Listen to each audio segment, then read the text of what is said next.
اور انہوں نے جو نام لیے وہ اتنے بڑے بڑے تھے اور اتنے بڑے بڑے نام ہیں کہ ہم انہیں علم کی بنیاد کہہ سکتے ہیں. یعنی ہم نہیں کہہ سکتے کہ وہ قرن اول کے لوگ ہیں، مگر وہ قرن اول سے اتنے دور بھی نہیں ہیں. پھر تصوف کا جہاں تک معاملہ ہے، تصوف میں زہد اور رقاق کا مسئلہ ہی تو ہے. یعنی انتہائی عبادت اور اللہ کی بارگاہ میں آہوزاری کرتے رہنا. تو اب جو یہ دو کام کرے گا وہ اختلاف کہاں سے پیدا کرے گا؟ کیونکہ اس کی اپنی طبیعت میں اختلاف پیدا نہیں ہوگا، کیونکہ اسے دو کاموں سے فرصت ہی نہیں ہے نا. اللہ کے عبادت سے اور دل کو نرم کرنے سے اسے فرصت ملے تو باقی کام کرے گا. ان حضرات میں سے جتنے مشہور لوگ ہیں انہوں نے لوگوں کو اپنے قریب کیا ہے، دور نہیں کیا کبھی. دور اگر یہ کرتے تو پھر ہم یہ کہتے کہ صاحب ان کی وجہ سے اختلاف پیدا ہو رہا ہے. تو معلوم یہ ہوا کہ انہوں نے تو اختلاف کا رستہ روکا ہے. اختلاف ان کی وجہ سے پیدا ہونا تو بہت دور ہے. انہوں نے تو اختلاف کا رستہ روکا ہے اور بکثرت لوگوں نے ان کے ہاتھوں پر اسلام قبول کیا ہے. تو اب آپ یہ دیکھیں کہ جو لوگ اختلافات پیدا کرتے ہیں ان کی مقبولیت ایسی کہاں ہوتی ہے کہ لوگ ان کے ہاتھوں پہ اسلام قبول کر لیں؟ کیونکہ لوگوں کو اسلام کی طرف مائل کرنا یہ بڑا مشکل ترین کام ہے. انہوں نے تبلیغ کا فریضہ کس طرح انجام دیا یہ بہت مختلف بات ہے اور بہت ہی الگ موضوع ہے یہ بھی، کہ ان حضرات کو تبلیغ دین کے سلسلے میں کیا کیا دشواریاں اٹھانی پڑیں. اور آپ یقین کریں کہ ہم تک جو دین پہنچا ہے وہ ایسے ہی علماء اور صوفیاء کرام کی بدولت پہنچا ہے جن حضرات نے تبلیغ دین کے لیے اپنی زندگی کو وقف کر دیا. جو اعلاء کلمت اللہ کو بلند کرنا چاہیں گے ان کے ذہن میں یہ سوال ہی پیدا نہیں ہوگا کہ اختلاف پیدا ہو. تو یہاں سے یہ لوگ تو مراد نہیں ہیں. یہ تو وہ حضرات ہیں کہ جن کی وجہ سے قرآن مجید، نبی کریم صلی اللہ تعالیٰ علیہ وسلم کی احادیث، نبی کریم صلی اللہ تعالیٰ علیہ وسلم کی سیرت طیبہ اور ان کی تشریح ہمارے پاس بالکل صحیح حال میں پہنچی ہے. بات یہ ہے کہ جو کام کسی اور نے کیا ہو اس کی ذمہ داری ان پہ نہیں ڈالی جا سکتی جو مخلص رہے ہیں. قرآن مجید میں ارشاد ہے وَمَا أُمِرُوا إِلَّا لِيَعْبُدُوا اللَّهَ مُخْلِصِينَ لَهُ الدِّينَ، کہ انہیں اس بات کا حکم دیا گیا ہے کہ وہ اللہ کی عبادت کریں اور عبادت خالص، یعنی خالص عبادت کریں اللہ کی اور اس کے دین کے لیے مخلص ہو جائیں.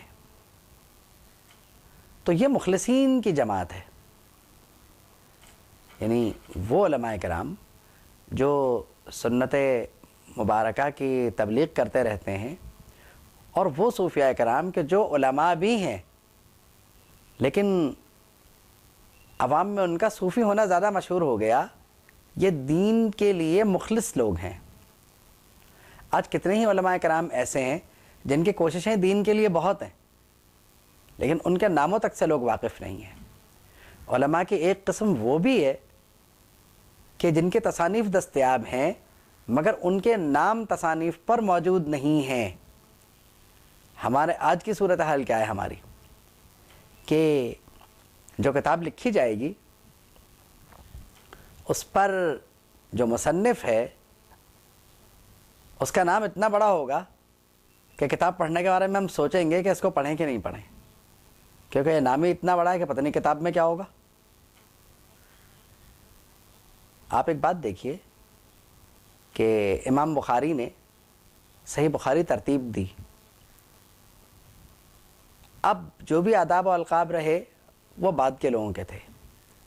جو امیر المومنین فی الحدیث یا اس قسم کے جو بھی آداب و القاب ہیں وہ امام بخاری کے اپنے نہیں تھے، بلکہ ان کے بعد کے لوگوں نے ان کی خدمات کے اعتراف کے طور پر ان القاب کا اضافہ کیا تاکہ ہم ان کی ذہنی صلاحیت کو سمجھ سکیں۔ لیکن صوفیاء کرام کی اگر آپ کتابیں اٹھا کے دیکھیں، یعنی وہ جو علماء ہیں صوفیاء کرام میں، تو ان کی کتابوں میں آپ کو آداب و القاب شاید ہی نظر آئیں گے، اور اگر ہیں بھی تو بعد والوں کا اضافہ ہے۔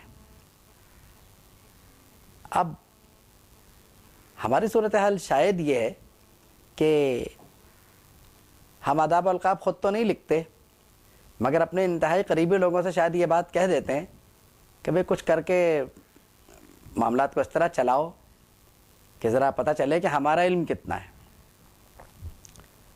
تو بات یہ ہے کہ پھر یہ ہوتا ہے کہ تبلیغ دین کی خدمت متاثر ہوتی ہے۔ جو لذت انکساری میں ہے وہ شہرت میں نہیں ہے۔ اب ہو سکتا ہے کہ ان آداب و القاب کے پیچھے بھی کوئی اچھی نیت ہو کہ لوگ جو ہیں دین کی طرف راغب ہوں، اور ان آداب و القاب کی وجہ سے لوگ جو ہے وہ کتاب کو پڑھیں تاکہ مصنف کا ایک اعتبار قائم ہو اور لوگ اس کتاب کو پڑھیں۔ تو بعض صورتوں میں شاید یہ معاملہ چل بھی جائے، لیکن صوفیاء کرام کی کتابوں میں عام طور پر اور پرانے علماء کی کتابوں میں بھی اس بات کا خیال رکھا گیا کہ بعض حضرات کے نام ان کی کتابوں میں نہیں ہیں، اور اگر ہیں بھی تو خطبۃ الکتاب جہاں سے شروع ہوتی ہے، یعنی حمد و صلوات کے بعد جہاں اما بعد کہتے ہیں، تو وہاں وہ اپنا نام درج کرتے ہیں کہ فلاں فلاں فلاں فقیر اللہ کی بارگاہ کا محتاج بندہ مسکین عرض کرتا ہے، یعنی اپنا نام دے کر عرض کرتا ہے۔ تو کیونکہ بہرحال یہ ایک اچھا طریقہ سمجھا گیا کہ یہ تو معلوم ہو کہ کتاب کس کی تصنیف ہے۔